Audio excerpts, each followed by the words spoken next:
The first of the 11 Fatui Harbingers, El Capitano is a mysterious and feared character shrouded in enigmas that go far beyond his mask. In the past, he commanded with great expertise the elite troops of Kenria's army, the kingdom that dared to challenge the gods. Even when his homeland was destroyed as a result, he and his troops continued to fight for what was right, but at some point, suddenly, the platoon he commanded disappeared, so he kept wandering alone in that new world, and his codename, the Captain, became an echo of the glorious days spent fighting bravely alongside his platoon. But what if that's not the case? What if his comrades are still with him in some way? The community speculates that all the soldiers under his command may have fallen in Netherlands' war against the Abyss. But what if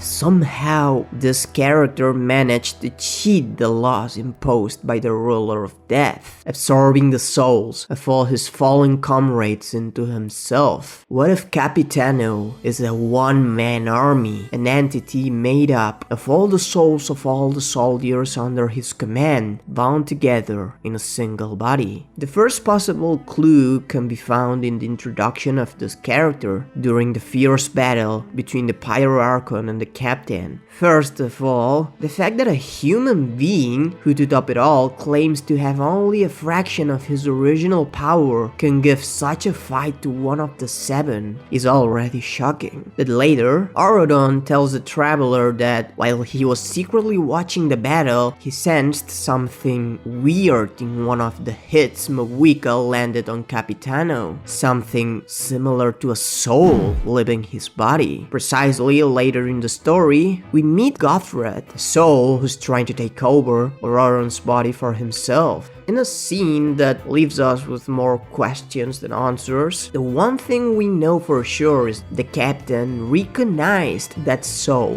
just by seeing the look on Auroron's possessed body. Could this Gothred be one of the fallen soldier souls that Capitano hosts in his body? The same one that, due to a divine attack from the Archon, escaped from its vessel. The latest version, 5.2, may not have been the most dense in terms of lore, but as far as Capitano is concerned, it really put the cards on the table. We finally got answers about Gothred's identity, confirming that suspicions that the Captain knew him, as he was one of the members of his platoon, no less than his second-in-command during the Cataclysm, and one of Teyvat's more talented and respected military doctors. I swear, if there's one thing I can't stand about this game, it's the fact that they make such important characters just NPCs with the usual bland skin. But anyway, Capitano talks about how Gothred was always willing to sacrifice himself for others, going so far as to use his own body as a test subject to develop the Drought of Lucidity that saved all his comrades. The same potion that Capitano uses in the quest to restore the sanity of a Netherland warrior who had gone out of control after the clash with the Abyss. There are various suspicious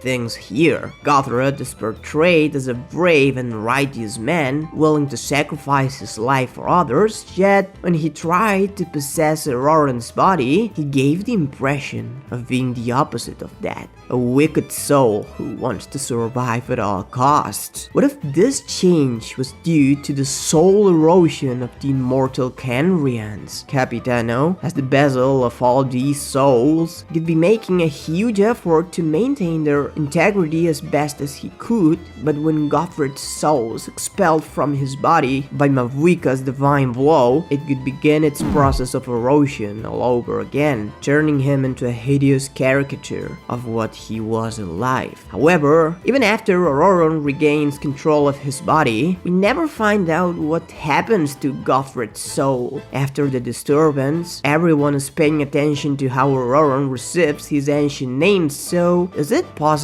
that while everyone was distracted, Capitano reabsorbed the Doctor's soul? When Capitano uses the potion on that Netherland warrior, even Paimon is surprised and asks if Capitano is skilled enough in medicine to do something like that. Of course, it's always possible that the first of the Fatui had some of the leftover medicine that Goth managed to brew, but that was a long time ago, so if he had any left, the amount would have to be very limited. Could he really spend it on a nobody, knowing how key such a thing could be in the final battle against the Abyss? It seems more logical to think that Capitano really does have the skill to make this magic elixir, perhaps because he reabsorbed the doctor's soul after Auroran managed to cast it out of his body. The fact that he has the spirit of such an exceptional doctor in him might also explain why he can so easily extract the abyssal corrosion from the body of his subordinate, even more easily than the Traveler. Speaking of which, in the intriguing ending of this version's Archon quest, Capitano shows his face to the protagonist. Although all of us were already expecting something bad, the Traveler is still left with no words, as if what they saw was something that was not the face of a man, but something entirely unnatural, the fusion of many suffering souls or entities, a reflection of all the pain of Caenria's assassination. As we saw in the previous video about Arlecchino and her role in Teyvat, all of the 11 Fatui Harbingers are based on characters from the Italian Commedia dell'arte, and Il Capitano is an archetype that portrays a braggart leader, an outsider who hides his true nature under a mask. Such a fusion of souls could fit this archetype, as we could be dealing with an entity that is not who he claims to be, and his mask could be both literal and symbolic, concealing not only his identity, but also the nature of his purpose and his true strength, because this collective of souls could grant him inconceivable power, capable of, as we see in the clash with Mabuika, being equal to the gods by integrating memories, skills, and battle tactics from all those lives. But such a power comes at a high cost, as the captain may be enduring not only his own erosion and corruption due to Caenria's curse, but that of his entire platoon, explaining why his body's decomposition is so accelerated compared to that of other Caenrians such as Dainsleif, to the point of being unable to keep it in check until he was forced to hide his appearance under his helmet. Auroran himself says at a point that Capitano doesn't have much time left, but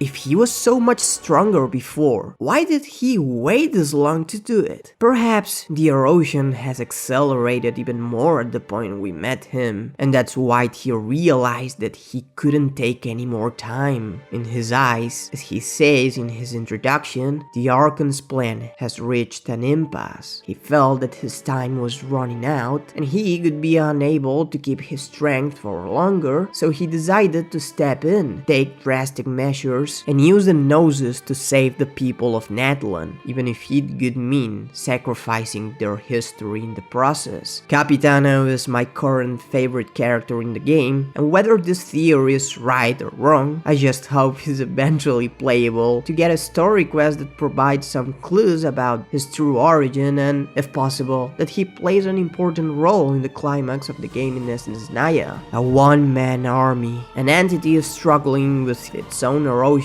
and a bezel of unstable power that is constantly on the verge of collapse. Maybe Capitano's ultimate fate is as tragic as every other inhabitant of Caenria, a hopeless and never-ending struggle to preserve something that was lost centuries ago.